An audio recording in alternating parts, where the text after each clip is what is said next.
tudo bom aqui no meio? José, boa bom? noite. Boa noite a todos. Parabéns pela vitória. Obrigado. Pela chegada ao G4. O Inter hoje é quarto colocado no campeonato. E eu queria saber deste jogo, na tua análise, um comparativo assim com as últimas partidas. O jogo contra o Flamengo foi tido assim, talvez como o melhor jogo do campeonato. E a partir daquele jogo se criou a ideia de que o Inter hoje, com aquela qualidade de futebol, poderia fazer uma diferença técnica muito grande e até, quem sabe, um placar diferente do que fez. Um placar bom, mas pareceu ter algumas dificuldades. Um time como o Criciúma, que joga de maneira a neutralizar o Inter, ainda causa alguma dificuldade? Qual é o nível de conhecimento que o Inter já despertou nos seus adversários para buscar a neutralização exatamente dessas jogadas mais fortes do Inter? E o que dá para prever para esses últimos jogos do campeonato, à medida que o G4 ele só depende do Inter, tem até o confronto direto com o Flamengo, ainda que amanhã o Flamengo volte à frente. Então, esses tipos de jogos, ao mesmo tempo que eles te propõem desafios diferentes, né? A gente sabia que ia enfrentar uma equipe que ia nos negar tempo e espaço, colocando-se dentro do seu campo, dobrando como Tencate tem por costume fazer, por vezes, dois laterais, da idade maior do adversário, buscando contra-atacar com muita contundência, né? E o jogo parece que ele se torna mais lento em alguns momentos, mas é pela necessidade que a equipe tem de rodar a bola para procurar os poucos espaços que acontecem, né? E na hora da ação a gente conseguir retomar a bola e ter contundência para buscar pegar o adversário minimamente desorganizado defensivamente, né? Porque com a proposta de jogo que o Criciúma tem em muitos momentos fora de casa, como eu disse, te nega muito esses espaços, né? E a gente salientou na palestra que, né, hoje talvez fosse o jogo para justamente a gente decidir ou abrir o caminho para a vitória de bola parada, né? Porque com a bola rolando a gente sabia que ia encontrar poucos espaços, muito volume a gente teve, finalizações de dentro da área, elas encontravam sempre um pé, porque o Criciúma adota a postura de fase defensiva, colocar muita gente para dentro da área, e isso faz um bloqueio muito grande, então a precisão tem que ser muito, muito grande para que você consiga acessar a bola dentro da área, e de fato a gente conseguiu abrir um belo gol de falta, numa jogada de maestria, né, do Alain. Né? A gente não espera fazer todos os jogos com a mesma característica, porque os adversários te impõem dificuldades diferentes. Eu acho que a gente fez um grande jogo, sim, né, com outra característica em função da dificuldade imposta pelo adversário. Né? Agora só resta, né, só temos as nossas forças, né, para permanecer nesse lugar, né? Muito embora o Flamengo tenha que fazer a rodada, mas esses jogos de invencibilidade, na verdade, tem acontecido, né, porque a gente, né, está com uma estrutura bem sólida, os jogadores sabem o que precisam fazer dentro de campo e a qualidade está decidindo em nosso favor. Roger, boa noite. Boa noite. Você foi ovacionado pela torcida quando seu nome foi anunciado antes da partida. Já conquistou a torcida do Internacional. Do outro lado da cidade, teus pés estão na calçada da fama da Arena. E no último final de semana, colocaram concreto, cimento nos teus pés, na tua história no Grêmio. Eu queria que você comentasse sobre isso, por favor. Então, eu acho que esse assunto não é para esse momento, né? Te peço desculpas, mas não gostaria de comentar nada sobre o episódio. Gostaria de focar no jogo. Boa noite, Roger. Sobre o jogo, Roger, acho que o colega tocou um pouco na dificuldade que o Inter teve em alguns momentos da partida. Como tu tem enxergado, principalmente, enfrentar esses adversários mais fechados, como o Inter tem reagido a esse tipo de jogo? E também queria que você comentasse a escolha, mais uma vez, pelo Rohel em relação ao Cleiton Sampaio. Se é uma questão que seja específica de algum jogo ou se é uma decisão que pode ser replicada também nos próximos jogos e até uma tendência de escolha sua. Com relação à dificuldade do jogo, a gente trabalha nas alternativas. Todas elas aconteceram no jogo, né? Mas foram bloqueadas ou pelo goleiro ou pelo bom preenchimento de área do adversário, né? E vai ter jogos que a bola parada vai decidir, seja ela de falta, de escanteio, de falta direta. E no lance de habilidade do Wesley para sacramentar a nossa vitória. Então não tem nada de errado a gente ter tido dificuldade contra o adversário fechado, né? Nós conseguimos superar o bloqueio de uma outra forma, se não foi com jogada construída como em outros momentos, né? Porque a proposta do adversário, como eu te disse, te nega espaço e tempo, né? A vitória tem outras formas dela acontecer. A escolha pelo Agustin, ela se dá pela forma que eu entendo que eu deva fazer a gestão desses processos, né, de titularidade, suplência, retorno à posição, né? O Agustin saiu depois de alcançar a titularidade por uma lesão, né? O Cleiton entrou muito bem, né? E eu tenho que, por justiça, na minha estrutura de gestão, devolver a posição para o Agustin para que ele a defenda em campo, né? Então, é justamente permitir que ele possa, depois de ter alcançado a titularidade e ter saído por lesão, possa defender a titularidade em campo, né? E essa conversa é muito franca, né, com os dois atletas. A partir de agora, tu defende em campo porque o teu colega, quando atuou bem, né? E vai permanecer o melhor, né, dos dois jogadores, porque, na minha opinião, eles apresentaram com características diferentes, níveis iguais, né, de performance. É isso. Roger, hoje, de novo, né, o Inter conseguiu ter o domínio do meio-campo e depois, com o homem a mais, praticamente não sofreu no jogo. E um jogador também que ajudou bastante foi o Rômulo, que vem ganhando oportunidades, né, no time com a ausência do Fernando. O quanto tem sido importante essas atuações do Rômulo.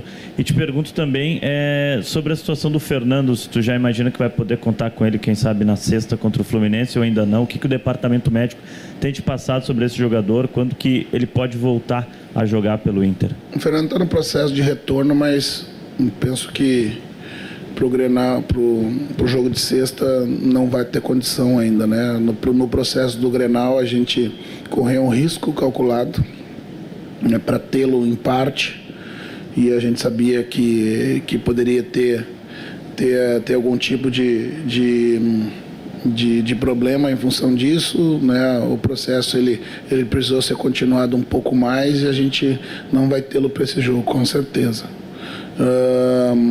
Com relação ao Rômulo, né, é um jogador que ele, para essa função de meio campo, né, como um protetor da defesa, eu chamo essa função do varredor de linha, né, o cara que me faz as coberturas defensivas quando eu preciso saltar o meu lateral em dois alvos, né, esticar a linha por trás, para que os meus três jogadores de centro, quando eu estou no 1-3-2, eles não precisem baixar muito para marcar os laterais, os seus alvos até a linha de fundo e permitir que eles fiquem à frente da linha de defesa. Rômulo, Fernando, né, o Pastor, né, que entrou no jogo, que é o apelido do Luiz Otávio, tem por característica essa função. Então eles me proporcionam e me dão a estrutura tática defensiva para que eu consiga ter outros movimentos à frente, né, que eu não precise baixar, por exemplo, meu segundo volante alinhado ao lado dele, no caso o Thiago ou o Bruno, né, que eu possa entrar no 1-3-2 o mais cedo possível, permitindo que eles consigam fazer a cobertura defensiva. E ele faz muito bem.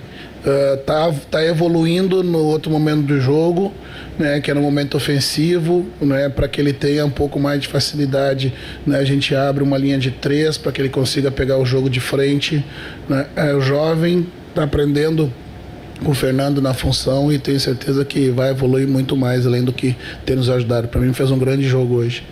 Roger, a outra ausência que você não terá contra o Fluminense é o Wesley, né, que hoje fez um golaço, teve uma boa atuação. São valências quase que praticamente que te dão iguais, de Wanderson e de Wesley, mas as características deles são diferentes. O que perde, o que ganha tendo um ou outro? Eu penso que com virtudes diferentes, né, com características diferentes, eles não oferecem coisas semelhantes. Né? Talvez o Wesley tenha um pouco mais de destreza no jogo interno, o Wanderson tem um pouco mais da vitória pessoal do 1 para 1, né, e com a velocidade. Os dois têm jogada de combinação, né? A gente vem ajustando o posicionamento dos nossos pontas, né, para que quando a bola esteja do lado contrário ele seja o segundo atacante e não fique esperando a bola de inversão para amplitude para 1 para 1. Né, alternar esses momentos, e o Wanderson está nesse movimento, assim como o Prado, né, de entender o que a gente deseja para cada momento do jogo, mas eu penso que a gente perde muito pouco ou quase nada. Né, o Wanderson foi titular, né, grande parte do seu período aqui no Internacional. Roger, com relação à destreza, centralizando, né, que o Wesley tem um pouco melhor do que o Wanderson, esse jogo contra o Fluminense, por características, não seria um jogo para Ener e Borré, já que o Ener também gosta de jogar pela esquerda e centraliza bastante? Por característica do quê?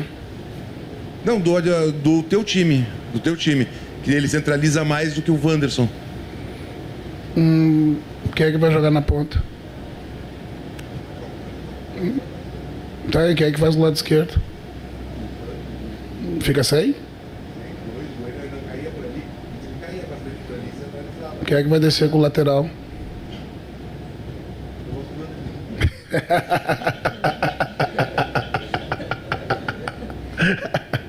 Não, eu acho que na Sul-Americana, né, o Ener jogou na função ali. Talvez quando eu estava explicando a questão do Rômulo, talvez a gente consiga adaptar um pouco, né? Mas penso que é perder capacidade do Ener colocando ele lateralizado muitas vezes. Eu prefiro ter a alternativa de colocar ele à frente com o Borré, que aí eu consigo ter o Borré de flutuação e o Ener de busca de profundidade, né? Mas não é uma alternativa a se descartar. Se a gente conseguir aí organizar as funções, pode ser que eu leve em consideração a tua oferta. Boa noite, Roger, aqui.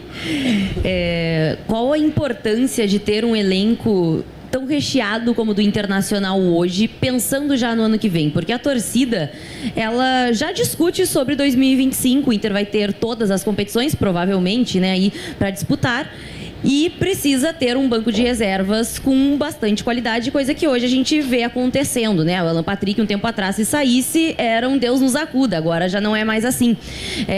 Qual a visão que tu tem em relação a isso pro ano que vem, em relação ao que a gente pode vender, o que o Internacional tem que manter, enfim? A gente sabe que os clubes vivem eternamente num equilíbrio, né? Entre a gestão do campo e a gestão administrativa. Isso é a vida dos clubes no Brasil, né?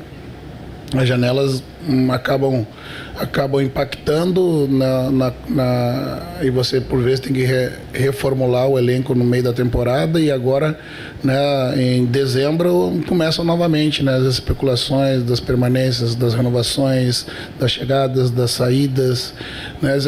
Claro que a gente já começa, não dá para dizer que a gente não começa a olhar para frente, mas o foco hoje é 80% ainda, 90% ainda, né, no momento atual, né, para confirmar esse momento e para que a gente consiga gradativamente planejar o futuro, né, mas ter alternativas que te permita, né, a gente mexer e criar estruturas diferentes com a qualidade mais do que qualquer outra coisa, né, porque, né, todo elenco tem 30 jogadores, né, a diferença é que por vezes você tem 13, 14, 15 jogadores titulares, né, de um mesmo nível, e depois, né, você tem outros, né, suplentes que por vezes não tem o mesmo nível, a mesma característica. O nosso time tem um nível alto em jogadores da mesma posição, não é que a gente não sabe que a gente vai ter isso sempre, né?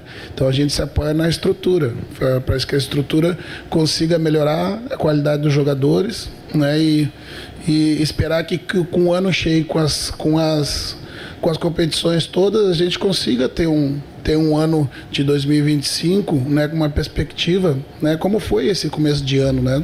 A gente sabe com tudo que passou no Rio Grande do Sul, né, para que o torcedor possa planejar também junto com a gente e vislumbrar e sonhar coisas importantes para o ano que vem. Roger, aqui. Quando você tira o Alan Patrick, pareceu que ele sentiu alguma coisa na coxa em um determinado momento no ataque. Ele estica a bola, a perna e começa a botar a mão atrás da coxa. Teve alguma questão de dor ou foi simplesmente uma substituição? E aproveitando a continuidade, aí tu botou o Gabriel por dentro, que querendo ou não, a posição original dele. Mais oportunidades para o guri, de repente, ali como meio armador. Queria que tu falasse a respeito, tanto do Alan quanto do Gabriel. Eu acho que ela sentiu um pouquinho o cansaço do jogo. A gente estava ali com os números do Alan. Acho que desde o retorno dele de lesão, essa é a 10ª partida consecutiva ficando até o final do jogo, né? Então, ele já no segundo tempo, a partir dos 20, eu percebi, né, já um pouquinho desgastado, e acho que ele teve um pouquinho de cãibra, só isso, né? Daí aproveitei e fiz a substituição, colocando o Gabriel para dentro, que também é sua função, né, para ele flutuar um pouquinho mais, tocar mais na bola, participar do jogo pelos dois lados, que é a forma como eu entendo que o jogador que cai um pouquinho de nível ele recobra a sua confiança, que é tocando na bola, participando bastante do jogo. Teve a oportunidade de finalizar, fez combinação, por dentro arrastou, limpando o jogador da frente pela força, né? Fez combinação com os dois lados, e assim a gente vai dando novamente minutos para o Gabriel para que ele consiga estar na plenitude da sua forma para nos ajudar. Pois é, Roger, boa noite. Eu ia realmente perguntar sobre o Gabriel Carvalho, né? É dessa forma que tu enxerga ele? Você enxerga ele... Porque ele começou a jogar, entrou no time pelo lado, talvez até por uma oportunidade que tinha, porque o Inter já tem o Alan Patrick, o menino veio se destacando, entrou pelo lado do campo. Mas você enxerga ele mais como Alan Patrick ou mais como um jogador pelo lado do campo? E até aproveitando, desculpa, essa outra dúvida que tu tem, não sei se tu já... se a gente vai ver mais esse revezamento entre Tabata e Gabriel Carvalho, porque o Tabata entrou, teve a sequência, a gente já viu ele render mais, né, do que ele rendeu talvez nos últimos 2 jogos. A gente vai voltar a ver o Gabriel também nesse revezamento com o Tabata? Eu, sinceramente, não gosto de fazer revezamento. Tu tem que determinar os 11 titulares, né, e os atletas têm que buscar essas oportunidades de estar entre os 11. Se a questão é por desgaste, ok, né? Mas se eu tenho todo mundo em condições, né? Eu preciso... É difícil tu dormir a véspera do jogo, né? Não sabendo se tu vai jogar ou não, né? Se tu no próximo jogo vai estar presente ou o treinador vai colocar um outro para jogar, né? Isso gera um pouco de desconforto, na minha opinião, tendo a visão de ex-atleta, né? Como eu disse, se for por uma questão de revezar em função da longa sequência, ok. Mas de outra forma eu tenho um pouco de resistência para fazer. Não me sinto muito à vontade por entender a cabeça um pouco do jogador. Agora, né, eu vejo o Gabriel podendo jogar nessas funções diferentes. Eu acho que ele está construindo esse repertório dentro do campo. Então, para mim também não é bom, ou não vejo saudável ele tá experienciando outros momentos do campo. Se vocês lembrarem, uma das primeiras partidas que o Gabriel jogou foi contra o Bahia, né? E a partida ele começou pelo centro, né? E ali ele não conseguiu achar o time da jogada por estar iniciando num ambiente, né, onde o jogo é muito rápido, né? Quando eu coloquei ele para o lado do campo, que tinha a limitação da linha lateral, e ele tinha um alvo, né, à sua frente, o jogo dele estabilizou, ele pôde render até agora. Mas eu acho que eu também desejo que o Gabriel, como eu disse, para retomar a sua confiança, que ele possa andar mais no campo e possa muitas vezes também substituir o Alan, como foi nesse jogo especificamente. Roger, boa noite. Hoje a gente teve um golaço de falta do Alan Patrick e esse tipo de gol tem sido cada vez mais raro no futebol brasileiro. Como é que tu tem trabalhado esse tipo de jogada de cobrança de falta direta e como é que tu vê a diminuição desse tipo de gol acontecendo no futebol brasileiro? Outro dia, numa conversa informal com os colegas, com os teus colegas no CT, me perguntaram sobre essa questão do gol de falta, se havia muito treinamento que justificasse, né, uma melhora na batida, como o Alan tinha, acho que recém feito jogado uma bola na trave num dos gols. E o que eu disse que, na verdade, a forma como eu trabalho a bola parada, e o volume que eu consigo fazer pela dinâmica que a gente coloca dentro da atividade, faz com que aumente a repetição. Aumentando a repetição, tu começa a ter mais sensibilidade para bater na bola. Então, não justificaria um aumento, a melhora da batida de falta do Alan e, por consequência, o gol, pelo aumento substancial de treinamentos de falta direto da barreira, mas pelo volume de treinamentos da bola parada ofensiva e da bola parada defensiva, que o Alan participa. Como na bola parada defensiva ele é rebote, quando eu vou trabalhar a bola parada ofensiva, ele vai bater como aconteceu. Essa semana eu treinei as duas bolas, a ofensiva e a defensiva. Num treino de 20 minutos que a gente faz de bola parada dos dois, em cada dia, é pelo menos 150 bolas batidas, 140 bolas batidas. Então tu pega aí se o Alan bateu 20% delas, né, nos 2 dias, é um volume de 40, 50 bolas dentro desse tipo de batida. Isso vai fazendo tu pegar o peso da bola, né, a batida dela, o refinamento do ajeitado, pé de apoio, isso tudo, né, e eu penso que tem diminuído porque, né, tem poucos, né, assim como tem diminuído os meias no futebol, que são os caras que têm muita essa habilidade para bater, né, também outros fatores podem contribuir, né, até mesmo, né, hoje é difícil você ver o preparador físico incomoda a gente quando acaba os treinos para deixar os caras chutar, não deixa chutar. Eu disse, mas como é que vai fazer gol, pô? Né? Hoje tu se procura dar prioridade numa priorização da semana. O ideal é que tu consiga fazer os eventos de potência e precisão com o músculo descansado. Então o ideal é que tu faça no começo do treino e não no fim do treino. E às vezes é difícil também tu organizar, mas também é importante fazer no final, porque tu vai bater por vezes cansado, né? Mas tu corre o risco maior de ter algum problema físico, né? Então é uma conta que às vezes não fecha, né? Mas eu penso que, né, os batedores eles diminuíram um pouco, né? Nós não temos tantos com refinamento, né? Eu não batia nada. Aqui, ó. Parabéns pela vitória. Queria voltar na pergunta do colega sobre a escolha pelo Rohel, porque ele teve certa dificuldade, especialmente na velocidade, no jogo passado com o Bruno Henrique, sofreu o cartão amarelo, inclusive acho que por isso que você tirou no segundo tempo, e hoje teve pelo menos 2 bolas que numa ele falhou em tempo de bola e na segunda o Bolazier conseguiu colocar na frente, o Vitão até chega na cobertura e consegue fazer o corte para a lateral. No Grenal, o Cleiton Sampaio foi destaque no sistema defensivo muito pela velocidade dele. Eu gostaria que você explicasse, desenrolasse um pouco mais sobre justamente a escolha do Rohel e o porquê o Cleiton Sampaio. E ainda, a zaga é uma questão para 2025, uma vez que você só teve um reserva hoje e o mercado não se sabe a condição que ele volta? A defesa, sim, é uma questão que a gente vai trabalhar nisso. Mas eu acho que não ficou clara a explicação que eu dei para o teu colega. É isso que você está querendo, uma outra explicação? Não, mas o Roger é um cara rápido. Competir com o Bolazier, que é muito difícil, né? Que é um cara que é um atacante de muita velocidade. E, na minha opinião, né, se teve algum erro do Roger, foi uma bola de profundidade que o Vitão salvou, e não foi porque ele perdeu na velocidade.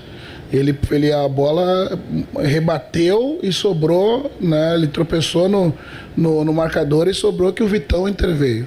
E no clássico eu não tirei por repetidas vezes ter perdido na velocidade. Ele perdeu uma e se amarelou no jogo, e como eu ia me expor marcando mais alto, eu optei por colocar um jogador descansado e sem o cartão. Foi só por isso. Nessa, para mim, o Roger que tem atuado em bom nível, assim como o Cleiton, né? Tem boa bola aérea também, tem boa velocidade, né? E como eu disse, a opção é para fazer a gestão devolvendo aquele que foi titular à posição e que não saiu jogando mal, saiu porque machucou, né? Agora, a partir de agora, eu comparo os níveis de atuação e faço a manutenção ou devolvo a posição pro Cleiton, né, que atuou bem também, assim como o Roger.